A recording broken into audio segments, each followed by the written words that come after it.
I've been trying to talk to UFC, like, if they ever want to do like a crossover, put me behind those Nitro Cross cars to race, I'm down. Download the AllStar app.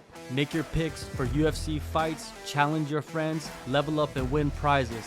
Link in description. Get it now. Colby Covington is number 4 in the rankings now. He's moved up in the rankings after the last pay-per-view. What is your reaction to that? Like, it's frustrating for a lot of people, even outside of the sport. It's a mystery. It's a mystery, but nobody can solve that. And that's why I say, like, I don't really, I mean, it's not only that I don't really care about it, it's just that I don't read it as that's a way for me to evaluate where I am and where the rest of the division is.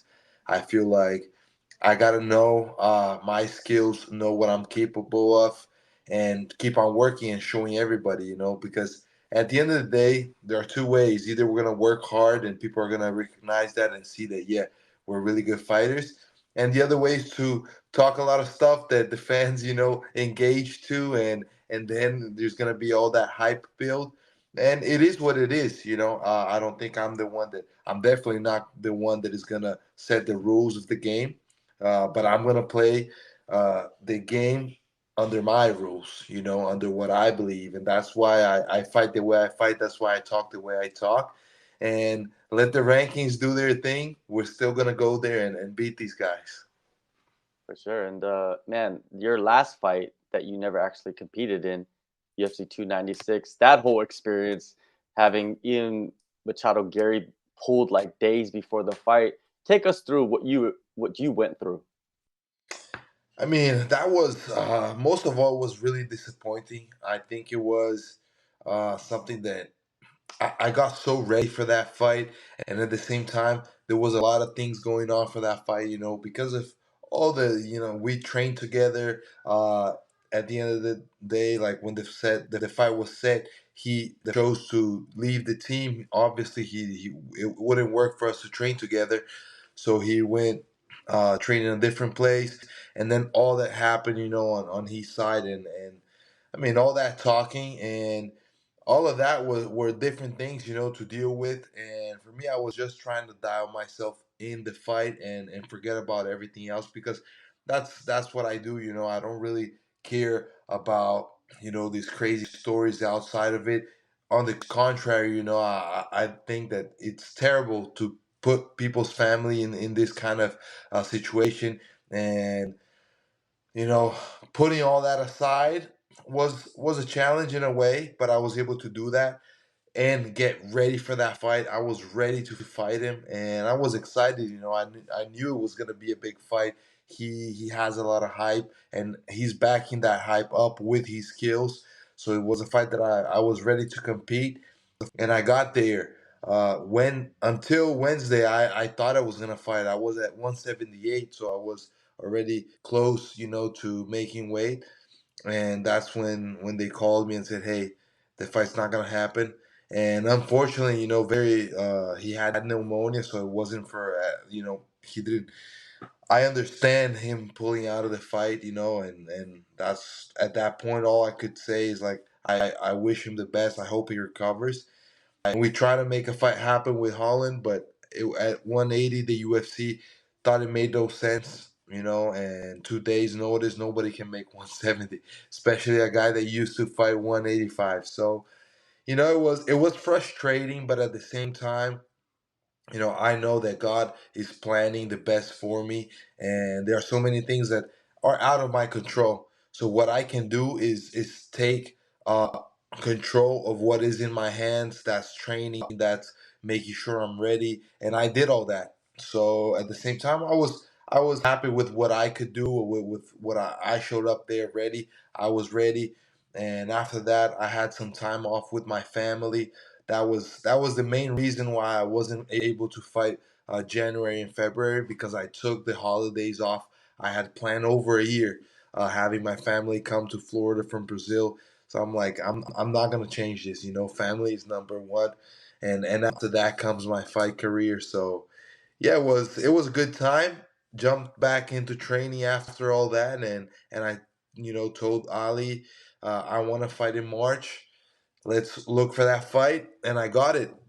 AC couldn't be better. I'm born in Jersey, and now I get to fight there. There you go. There you go. You know, that explains a lot because I think people were confused by him being booked against Jeff Neal quicker than you returning. So Yes. taking the vacation, everything that explains. I don't think I heard anything about that. But yeah, man, let's just jump back into last year. You had one fight, and you went through all of that stuff for 296. But before that, you fought RDA. When you look at that year and developing throughout that year, and what were some of the highlights for you? I mean, I think I had one actual fight in the Octagon, but I had many fights outside of it. So, I feel like every training camp is a fight itself. Not meaning that, it's not that, oh man, this is hard. Not in that sense. Obviously, it's hard, but I think there are challenges, making weight, the discipline to go through the training camp, keeping my body healthy, everything that I had to overcome before the RDA fight, recovering and all that. So I feel like all of those were little fights, that I've had.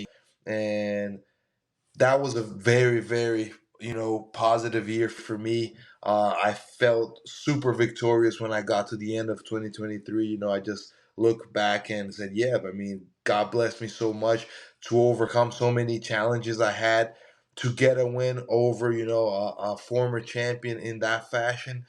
And, to have a fight that unfortunately didn't happen, but still was going to be a big fight.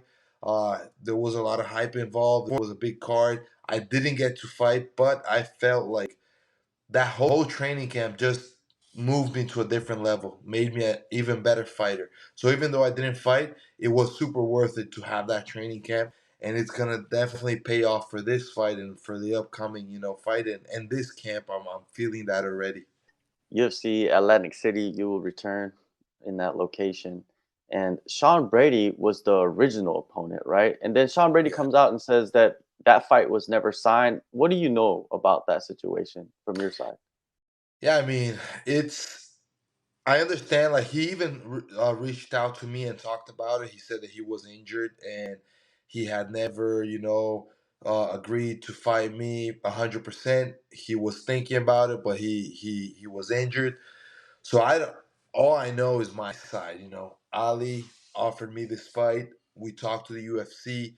We were full in the fight. I signed the contract. I was ready to go. They talked to me about being the main event. I was like, yeah, let's do it. Let's do it. So for me, I mean, I have 20 fights in the UFC. So from what I know of, like always that the fights got announced, the fight was going on. So that's all I know. I understand Brady's side and I respect it, especially because I don't want to, if he's injured, he's got to recover. He's got to take care of himself and make sure he's ready to compete. And on my side, I mean, I was ready. I was ready to fight 5 rounds. AC contract was signed. I was 100% ready. That's a big reason why I'm still on that card and why I'm gonna be fighting. A different opponent. Brady was out of that card, but that day specifically, AC March 30th, it's a lot of things that worked for me. That's why I felt like, yeah, this is the card for me to be in, and then the UFC was able to work out a good opponent. Now we're fighting Buckley. Yeah, yeah. Buckley, Joaquin Buckley, skill set, style. What is your opinion on that? I think that Buckley, he's a guy that a lot of people look at him as maybe very strong, very explosive, and unorthodox. I definitely agree. That's what I see. A guy that is very, very dangerous. So that's a big thing that I'm keeping myself, aware that I gotta be ready, and it's gonna be a high paced fight. He brings that kind of fight, and it's the kind of fight that I'm used to. I'm also a high paced fighter. I'm also a dangerous fighter. So that's a big reason why I felt like this fight is gonna be so good and was so good. When I looked at it in paper, like yeah, man, why not? Why not fight this guy? He has a lot of hype. It's a guy that people, some people don't like him. Other people like him. His fighting style is definitely something that the fans enjoy, and it matches up good for me. So when I look, yeah, I'm not getting a ranked opponent. Obviously, Brady would be a guy that would move me up more logically. Going out there and facing a guy like Brady. But I feel like a guy like Buckley is the kind of fight that I go in there and win and beat this guy in a decisive manner. I show a lot of things. I'm facing a guy that is dangerous, a guy that is not ranked, a guy that many people would say, "Hey, you got nothing to gain." But that's exactly why. I think that I have a lot to gain in taking the risk. Taking the risk and showing everybody that I'm ready to take these kind of risks and to go in there and be dominant and be decisive and show everybody a little bit more of my skills. Yeah, people, I think if they don't know you and they haven't seen you speak about like your views on the division and everything, they would be confused. Like, why is he fighting Buckley? He's unranked. But if you know, you know, right? And Yes. the muscle thing, what I mean? You hear like Joe Rogan, I think he says it a lot on the commentary about like, yeah, muscles, they could work against you in fighting. Do you feel like there's some truth to that? I mean, I think there's truth to a lot of things. Yeah, they can work against you, but obviously they can help you if you connect. So I think it's all about how we're gonna work the fight. And when we talk about that, I think about, yeah. I mean, he is explosive. He throws big shots. If he can keep that kind of pace in a 3 round fight. That's gonna work for him. But I think usually guys get tired. So yeah, in a way, if I'm able to push the pace, I go and I bring the fight to him, he might get tired. So it's something that I'm willing to exploit, especially because I know that I'm always ready. I always got cardio on my side, and I'm able to keep that pace high during the whole fight. And I'm able to be aware of the shots as well. Like he's an unpredictable guy, and is the kind of it's something I'm used to in training. Training with guys that are unpredictable. I like that, especially because when I don't have a fight, I like developing different things. So I'll train even with heavier guys. My last, like, before the fight got scheduled with Buckley, I had I was the main sparring partner for Gregory. RoboCop, So I'm used to power, That guy is powerful, He's a beast. He hits hard. He throws from every different angle shots, He is a very, very strong grappler, and man, he has power when it comes to grappling and wrestling.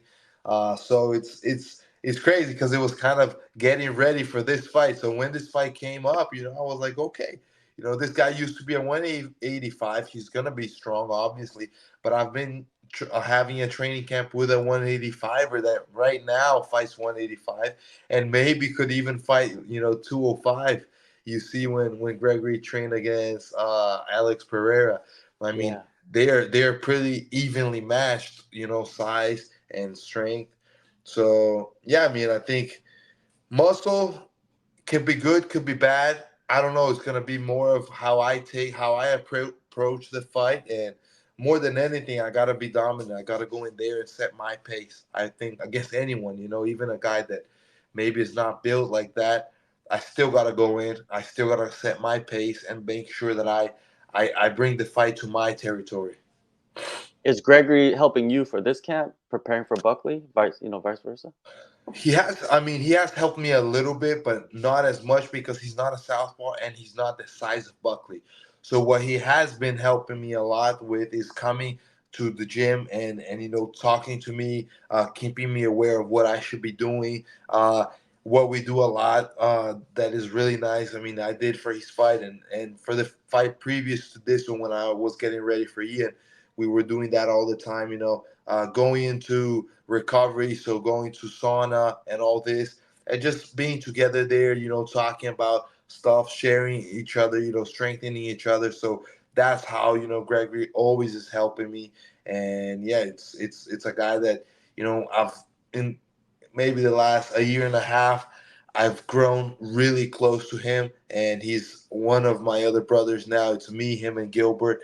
We are brothers, and it's great. It's great to have this connection with these two guys. It is definitely. And, going back to Buckley, he returned to welterweight last year, had 2 fights, 2 wins, like you said, created some hype. What do you think of those performances? Do you feel like we've seen the best of Buckley in those? I mean, I think he looked pretty good in those fights. Uh, I think he looked a little bit different than what he did at 185 in a positive way. I think more intelligent, more like technical in a way, not only trying flashy stuff. He was taking, having a good pace. He looked very well conditioned as well compared to the past. Maybe not carrying that much muscle and really, having to focus because cutting weight makes you focus more on your preparation because you got to be aware of what you're eating. You got to push that extra on your cardio so that the weight comes down. And maybe these are things that he implemented, and they definitely showed on his fights. And yeah, I mean, I don't think that we've seen the best out of him. I definitely think that he is improving. So I'm ready for an even better Buckley, a guy that I haven't seen yet. Maybe some new tools in there, but I'm getting ready for what I've seen, obviously too, and planning. And when I see that, I definitely see myself with all the tools to go in there and put him in trouble and do what I do. That is to take these guys out before the bell rings. Who's the body type that's helping you to get ready for that? The So I'm speed and the I'm training size. with some different guys, not only one guy. A guy that helped me a lot and is getting ready. He's gonna be fighting next week. That's Ange. So Ange Lusa, he's a really strong guy, built man like a tank. And the only difference is that he is an orthodox fighter. So that was the biggest difference. So for sparring, I didn't do so many rounds with him. I still did some rounds with him, but in wrestling and MMA and grappling, I was training with him all the time because he's got that power. He's got the strength, and he was getting ready for the fight. So I feel that's the best moment to train because I know that he is high cardio, high pace, ready to go. So he was really important for this training camp. And now the two guys that I've been working, three guys. Angel. Angel is a Cuban guy. He helped me for the fight against RDA. He's also Southpaw. Yusaku, another southpaw, fights in the UFC from Japan, has been helping me a lot, especially with the kicks. He has like super fast kicks. He's not so short, but still, I want a guy that's gonna throw fast kicks, kind of surprise me with flashy stuff, and he's the one doing that. And then I have Kevin Sweet Pea. Kevin is a guy that has fought 155, but now is fighting at 170. He's got a fight maybe 2 weeks after mine, I believe. So he's also getting ready for a fight, and he's a natural southpaw, very good striking and very good wrestling, very strong guy. So also, he's kind of built that way. He's a little bit shorter than me, like stocky. So it's kind of a guy that has been helping me a lot in sparring. So yeah, I'm kind of getting different looks to build a guy, so unorthodox as Buckley. How do you envision this year for yourself? I feel like 2024 is a year that I have everything to get really close to that title again. Uh, I felt like that I've been 2023 was me building myself back and actually renewing myself, changing a lot of things and being able to show everyone, but show myself too that yeah, I can. Right now, I'm 32 years old, and I've had so many fights in the UFC. I still have so much to change, so much to improve, so much to show everybody, and that was what I did in 2023. I made that real. And now this year of 2024 is where I just go in and dominate my opponents with all my new tools and keep on developing on that, keep on building. And I think it's a perfect moment with the division. So many moves, so many guys, going up, new names, and I'm excited to face these guys, and to go and test them out. Definitely. One last question before I let you go. What do you think of the idea of Islam Makhachev moving up to welterweight to fight Leon Edwards for the title? I think that's a really it's an interesting idea. I've trained with Islam a few times. He is a strong guy. He's really strong. So I don't think 170 would be a problem for him. And maybe the height would be the biggest challenge. But I think that, yeah, he could. Overcome that. And I think it's a really interesting fight. Him and Leon Edwards would be a crazy fight when I think of it. I see many ways that he could beat Leon and a lot of trouble he could bring to Leon. Obviously, Leon will be the stronger man, will be the taller man, and just used to the division. So we'll see that. We'll have to see that. I don't think it's an easy fight for Makhachev, but I do think that he is ready to take on a challenge like that and maybe surprise everybody. And from where I am sitting in the division right now, I think it's a great idea, to have all these different kind of fights while I'm building myself back up Yeah. to the top contention. Yeah, love it, man. March 30th, like you said, showing your skill sets, showing the levels you have reached. Atlantic City, Vicente, thank you, man, so much for taking the time and all the best in this fight coming up. Thank you. Appreciate it. Always the talk, always good talks, good energy. And for all the fans, just want to, remind them follow all my social medias, but main thing, YouTube. I'm sharing a lot of, my life, my personal life, and also my trainings. And I'm going to share some things of this, specifically this training camp. So I'm going to put on a lot of videos. Uh, and yeah, I mean, appreciate this space to talk a little bit about my career, and it's always important, and I'm gonna do what I always do: go out there, put on a show for everybody, and do what I love, that is fighting. How is it meshing the fight world and the car world together now? Because I feel like that could be a great crossover for you. Yeah, I mean, I've been doing a lot of it. A guy that I've met is Rocky.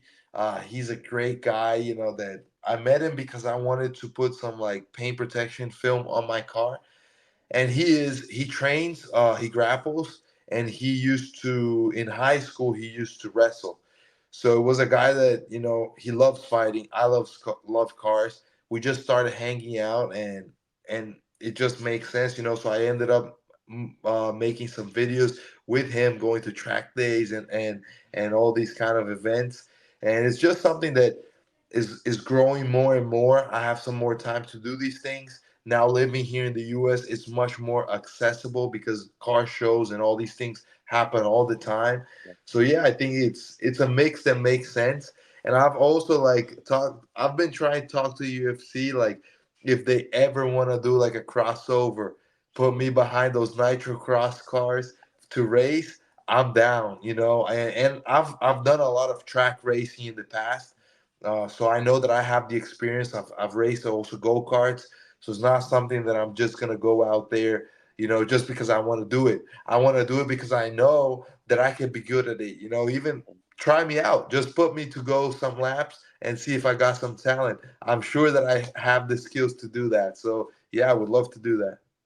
Yeah, and also, man, if the crossovers, I look at the potential of like even sponsorships, you know what I mean, from that side of Yeah, the for world, the sure. car world, right? Yeah, yeah. I mean, a lot of things. A lot of things would for sure. That's something that makes a lot of sense in my mind, especially because it's real. It's something that I love. It's something that I do, and it would definitely be awesome.